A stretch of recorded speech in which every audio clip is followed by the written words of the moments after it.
I was reading this thing. Why do all these university students want to remove this statue of some guy that freed Nelson Mandela? Do you mean Cecil Rhodes? Yeah, him. Cecil Rhodes is closely associated with apartheid. Apartheid, yeah, I know what apartheid is. And Cecil Rhodes was his connection now. But he ran, in effect, his own East India Company in Rhodesia. And in South Africa. He was a very powerful man in his day. Second exit. But his attitude to the black community, which was not different, it has to be said, to most of his generation. But because he was powerful, he's kind of the figurehead of that. Second exit. And so I can see why they want his statue removed. It's not for many black Africans. He's not a nice man at all. Just want rid of him. Yeah, but there was a London University, wasn't there? He's Oxford, I think. I think there's an Oxford College named after him. I heard someone from that knew Nelson Mandela said you shouldn't remove it or something. I can see why they want him to remove, but at the end of the day, what his my radio brethren? We've got a long wire across the road. That's very clever of him. Oh, I like that. At the end of the day, he's part of history. You can't rub him out by removing his statue. There's the election bribe. That's what I hear about the world. Way too politically correct nowadays. Well, that building there is a blatant electoral bribe, because Cotswold, as I remember, was marginal with the Lib Dems, or was at the time. I think the Conservative planners recognised that they might lose this one unless they did something dramatic. So about 3 days before the election, the money to build that hospital was suddenly found. Mind you, they do get a lot of tourists in that area. Yeah, but it was a blatant electoral bribe. Why can't we have a Lib Dem government? Little chance of that in the foreseeable future. I quite like Tim Farron, he's quite nice, but he's no Nick Clegg. Right. I like Nick Clegg, just no one else did. Do you ever watch that documentary it's on? And he's a historian, Moreton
watching, you know, the royal documentary yesterday, and it said about, oh, they used to call her the Wiltshire Witch, and that was Camilla.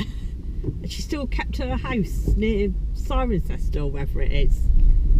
They said she's kept her house on purpose in case because the British public didn't like her. Well, I think we all like Camilla now. It's funny how she kept her house here though. Even Queenie quite likes her. I don't really like her, I just think we've got a different. I don't really care. I think it's more because people really like Diana.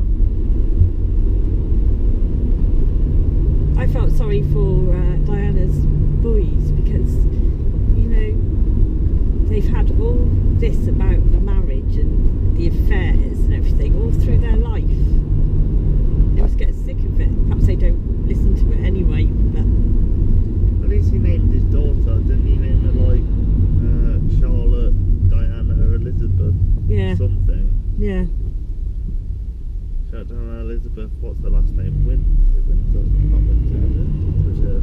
Don't know. What's the Queen's last name? Windsor. Yeah, Windsor. Thought so.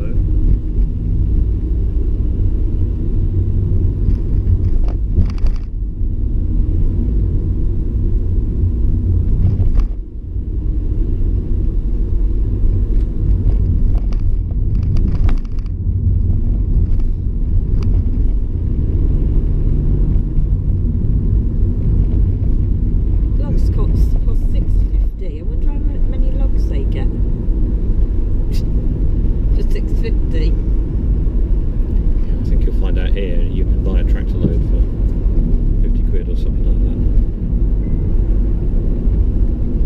I bet you fill the Great One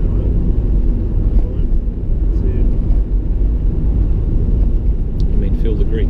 Yeah, I wonder how old he is. 93 or something like that. Oh, he's your dad's age. He's doing a nice chicken that Mind you, Her Majesty is showing around as well. Yeah, they reckon she shouldn't be doing all this travelling. She's cut it down a lot and now sends Charles off more. And the young one.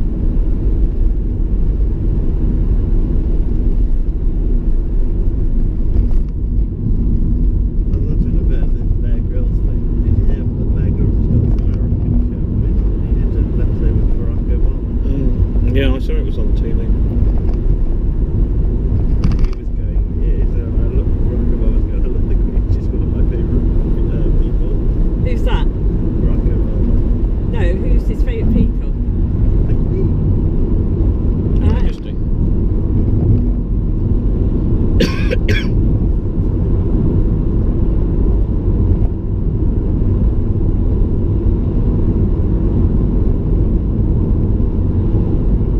The Queen's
there is a democracy, an effective democracy, so it's possible.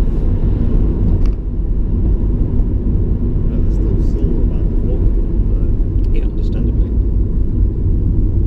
It was the original leader's fault because he was doing really badly, and he's like, I know, I'll take the Falklands, and that will give me loads of support. Galtieri, well, he got kind of dragged into it really by some scrap metal dealers and some unfortunate posturing by Her Majesty's government, which led him to conclude that we didn't actually care about the Falklands and he could do what he wanted. The decision to withdraw Endeavour, the Arctic research vessel in particular, was interpreted as a sign that actually they don't care about the Falklands anymore.